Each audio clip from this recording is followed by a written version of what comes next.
Dans un quartier vibrant d'une grande ville africaine, où les marchés bruyants se mêlaient aux rires des enfants jouant dans les ruelles, vivait une famille respectée, les Obaza.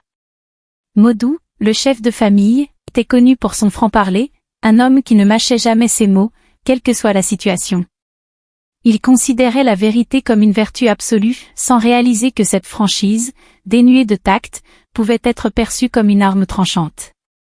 Cette habitude, ancrée depuis sa jeunesse, allait pourtant plonger sa famille dans une série d'événements déchirants, transformant leur vie paisible en un véritable cauchemar. Tout commença un soir de pleine lune, lors d'une réunion de famille organisée pour célébrer l'anniversaire de son épouse, Mariam. Alors que les invités s'échangeaient des récits légers, Modou, dans son excès de confiance, lâcha une remarque sarcastique à propos de son cousin Ayouba, un homme souvent ridiculisé pour ses affaires ratées. Ayouba, je me demande quand tu arrêteras de collectionner les échecs et commenceras à bâtir quelque chose de solide. Peut-être devrais-tu prendre des notes, dit Modou avec un sourire narquois. Le silence tomba comme une enclume. Ayouba, habituellement docile, se leva lentement, les yeux brillants de colère et de tristesse. Modou, tu parles toujours sans réfléchir, mais souviens-toi de ceci, dans cette vie, les mots que tu prononces sont comme des flèches tirées dans le vent. Ils peuvent atteindre leur cible ou se retourner contre toi, voire contre ceux que tu chéris le plus. Leur impact dépasse souvent ce que l'on imagine, car les paroles, une fois lâchées, échappent à ton contrôle, donc surveille ta langue. Cette phrase, prononcée avec une intensité inhabituelle, résonna longtemps dans l'esprit de chacun. Quelques jours plus tard, les Obaza furent confrontés à une série d'incidents étranges. Le fils aîné de Modou, Malik, un étudiant prometteur, fut accusé à tort de tricherie lors d'un examen crucial. Malgré ses protestations d'innocence, les preuves semblaient étrangement s'accumuler contre lui.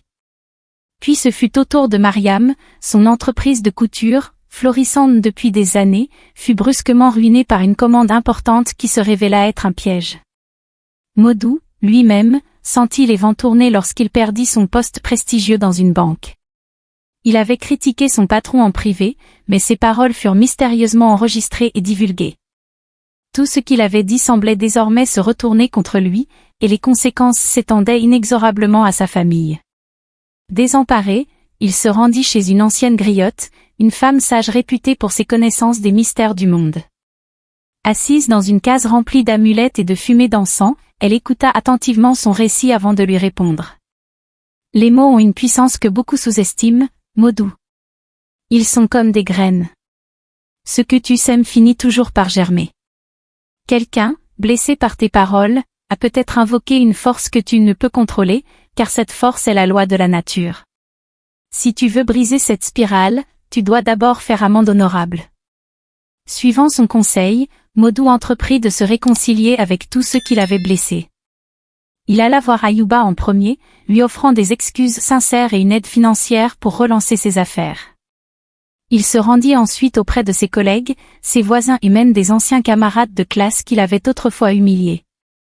Chaque pardon obtenu semblait dénouer un fil invisible emprisonnant sa famille. Peu à peu, la malédiction sembla perdre son emprise, comme si chaque pardon obtenu dissolvait un nœud invisible liant leur destin. Malik fut disculpé après qu'un nouveau témoin se manifesta, confirmant son intégrité et rétablissant sa réputation.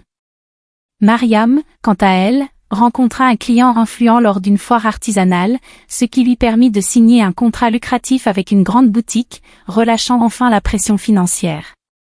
Modou, contre toute attente, fut approché par une organisation internationale qui avait entendu parler de ses compétences, lui offrant un poste encore plus prestigieux et enrichissant. Ces changements, bien que positifs, rappelaient à la famille combien les paroles et les actes pouvaient façonner des réalités insoupçonnées. Cependant, cette épreuve laissa une marque indélébile sur Modou.